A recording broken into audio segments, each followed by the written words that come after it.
இளைஞர்கள், பெரும்பாலான இளைஞர்கள் அதிமுக இல்லைன்னு சொல்றீங்க, மாற்று கட்சிக்கு போயிட்டான்னு சொல்றீங்க. விஜய் அரசியலுக்கு வந்த பின்பு அவரை பார்க்கறதுக்கு ஆயிரக்கணக்கான கூட்டங்கள் வருது. இந்த கூட்டத்தெல்லாம் பார்க்கும்போது என்ன மைண்ட்ல என்ன ஓடுது? விஜய் வந்து அரசியலுக்கு யாருனாலும் வரலாம். ஒரு 100 பேர் நார்மலா கூடுறாங்கன்னா, இப்ப ஒரு காமெடி ஆக்டர் கூட வந்தாருன்னா ஒரு 200 பேர் 300 பேர் கூடுவாங்க, பார்த்துட்டு போயிடுவாங்க. ஸோ இன்னைக்கு விஜயோடைய அது அவர் அவர் வந்து ஒரு ஒரு ரசிகர் மன்றம் ஆரம்பத்துல இருந்து 25 வருடங்களாக ரசிகர் மன்றம் வச்சிருக்காரு. அவருடைய ரசிகர்களுக்கு நற்பணி மன்றத்தில் அவர் செஞ்சுட்டு இருக்காரு. அவர் கூட இருக்கிறவங்க தான் அந்த ஒரு குறிப்பிட்ட ஒரு சதவீதம் மட்டும்தான் அவர் கூட. ஆனால் தேர்தல் என்று வந்தால் களத்துல வந்து ஜெயிக்கணும், அதுதான் ரொம்ப முக்கியம். வாக்கு சதவீதம் ரொம்ப முக்கியம். ஒரு 10% வைத்து முதலமைச்சராக ஆகிவிடலாம் என்று நினைப்பது எனக்கு வந்து அது எல்லாத்துக்கும் ஆசை இருக்கலாம், எல்லாத்துக்கும் உங்களுக்கு கூட ஆசை இருக்கலாம். பட் களத்துல வந்து ஜெயிக்கணும்.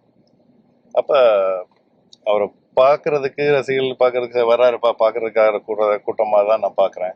களத்துல வந்து இன்னமும் அவர் வந்து தேர்தலில் நின்று ஜெயிச்சு ப்ரூவ் பண்ண மாதிரி இல்லை. இதுதான் முதல் தேர்தல் களம். முதல் தேர்தல் களத்திலே வந்து அவர் வந்து வராரு. புரட்சி தலைவர் எம்ஜிஆரே வந்து முதல் தேர்தல் களத்துல எல்லாம் இது பண்ணல. படிப்படியாக தானே அவர் வந்து திராவிட முன்னேற்ற கழகத்துல வந்து இருந்து அதுல ஒரு சட்டமன்ற உறுப்பினராகி அப்புறம் மக்கள்கிட்ட போய் பல்வேறு மேடைகள்ல போய் பேசி அந்த கொள்கைகளை வளர்த்து இது பண்ண இவர் வந்து எடுத்த எடுப்புல திமுகவை இதான் இது எதுக்கு இது இருக்குன்னா அந்த திமுகவில் இருக்க அந்த இது மக்களுக்கு எது இருக்கு அந்த ஓட்டை கொண்டு போகணும்னு முடிவு பண்றாரு. ஆனா அது வந்து எந்த காலத்திலையும் நடக்காது. திராவிட முன்னேற்ற கழகத்தினுடைய திட்டங்கள் ரீச் ஆயிடுச்சு. நான் இப்ப களத்துல வந்து புதுசா அங்கே போயிட்டு இருக்கேன்ல, கிராமத்துல வீட்டுல எல்லாம் போய் உட்காருவேன், டீ கடையில உட்காந்து பேசுவேன். ஸோ அவங்க எனக்கு எனக்கு என்னோட எக்ஸ்பீரியன்ஸ்ல நான் சொல்றேன், திராவிட முன்னேற்ற கழகம் இன்னைக்கு வலுவாக இருக்கின்றது. விஜய் வந்து இந்த கூட்டம் வந்து ஒரு பிம்பம். அதிமுகவோட இடத்துலதான் விஜய் இருக்கிறாரு. எம்ஜிஆர் கையில எடுத்துட்டாரு, ஜெயலலிதா ரோல் மாடல்னு சொல்றாரு, அதிமுகங்கிற பேரையே விஜய் பேசவே மாட்டாரு. ஸோ இதையெல்லாம் வச்சு பார்க்கும்போது அதிமுக இல்ல, அந்த இடத்துல நான் தான் இருக்கேன், அந்த மாதிரியான ஒரு டோன்ல தான் விஜய் டிராவல் பண்றதெல்லாம் சொல்றாங்க. நீங்க எப்படி பாக்குறீங்க? அதாவது ஒரு கட்சியோட தலைவர் வந்து ஒவ்வொருத்தரும் அவங்கவுங்க ஒரு நிலைப்பாடை எடுத்து அரசியல் செய்வாங்க. அது விஜயோட நிலைப்பாடு. அது இந்த கேள்வி வந்து நீங்க வந்து எடப்பாடி பழனிசாமிகிட்ட தான் கேட்கணும், என்கிட்ட கேட்டுட்டீங்க.